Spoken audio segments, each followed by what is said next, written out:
stopping by in this video. I'm talking about my upcoming low buy year, what my definition of a low buy year is, how I plan on doing it, the categories, and a little bit about my motivation.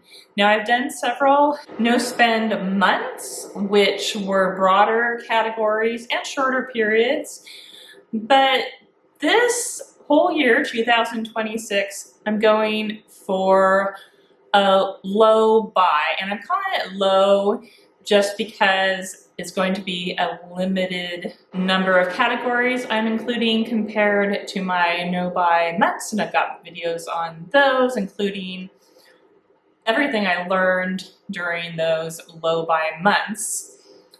But I'm retiring in 18 months, and one of the main pillars I set for myself about a year ago to prepare for my retirement, which is in 18 months from being a teacher, is that I want to reduce consumption. I want to stop buying stuff.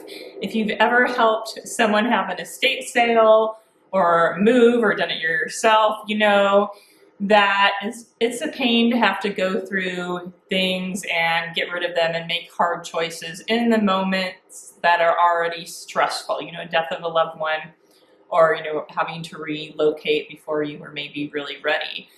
So I've been decluttering and trying to reduce my consumption ahead of retirement, which may or may not mean moving, I'm not sure yet. And so one of my goals is to stop bringing items into my house. And that's the main focus of my 2026 low buy or low spend, whatever you'd like to call it, year. So the rule for me is mainly going to be not purchasing items. Now, I've set the goal of 2026, the whole year, of not buying items. Obviously, that doesn't include, you know, food or medicine, but it does include consumables as far as like toiletries and makeup that are for me specifically. So my rules are thus: I cannot buy any more clothing, makeup, toiletries that are just for myself, obviously. That doesn't include like hand soap that the whole family uses, but no makeup or toiletries for myself, no accessories, no clothing. Did I already say clothing? No new items for hobbies. The main one I spend money on is herbalism. No purchasing of books, no new subscriptions, no household items that the rest of the family doesn't enjoy, so candles would be an example of that, no new candles. And so the only time I'm going to allow myself to buy a new physical item is if I have to replace something.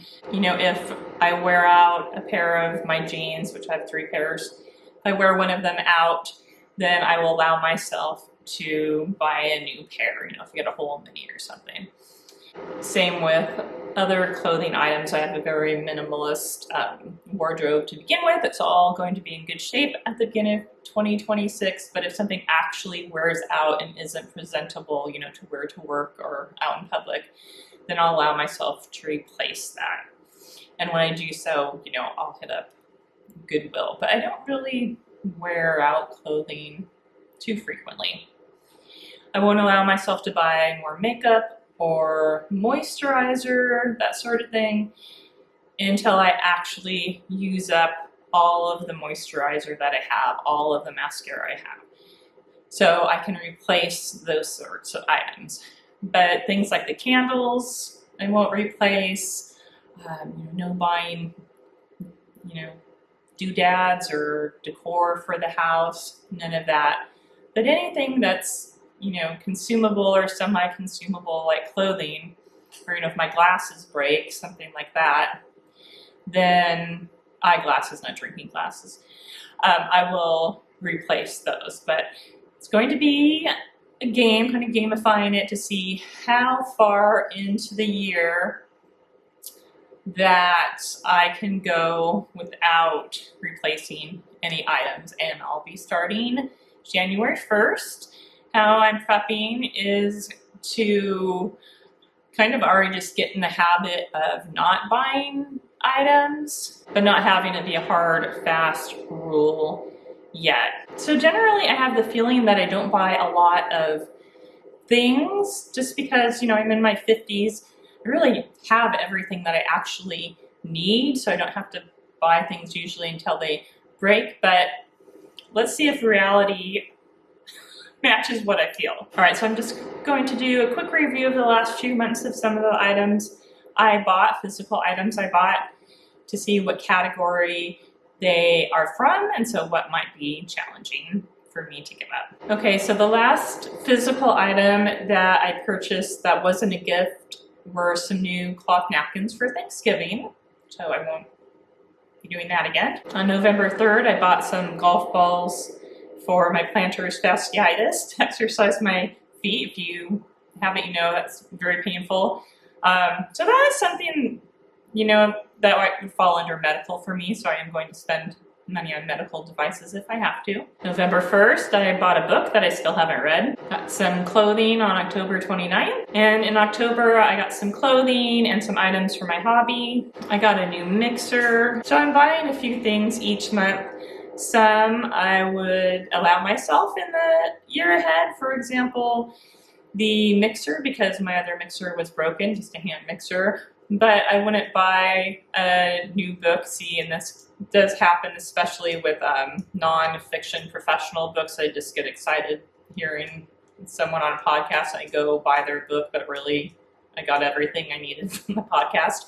That sort of thing is what I'm hoping to eliminate during this low buy, low spend year.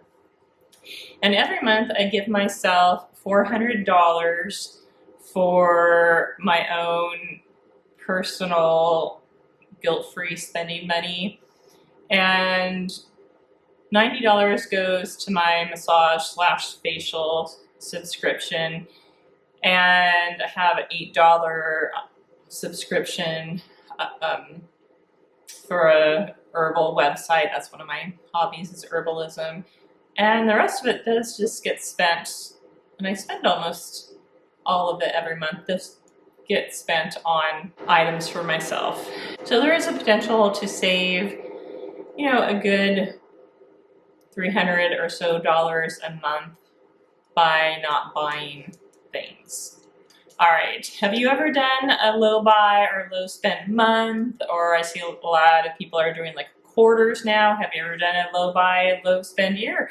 If so, people would love to learn from you, as would I. So what were your challenges? What were your successes? And what were your rules? I always say it's your rules that matter, and don't let other, you know, people on the interweb or that you know dictate, well, that's not really a no spend. You get to decide what no spend or low spend means for you. And thanks for stopping by. Again, I'm Julie, trying to retire in 18 months, and cutting down on consumption is one of my goals I have. All right, thanks for watching. I'll put a link in the description to my other playlists about my no spending months and my recommendations on how to be successful at it. And I hope to see you in the comments. Take care.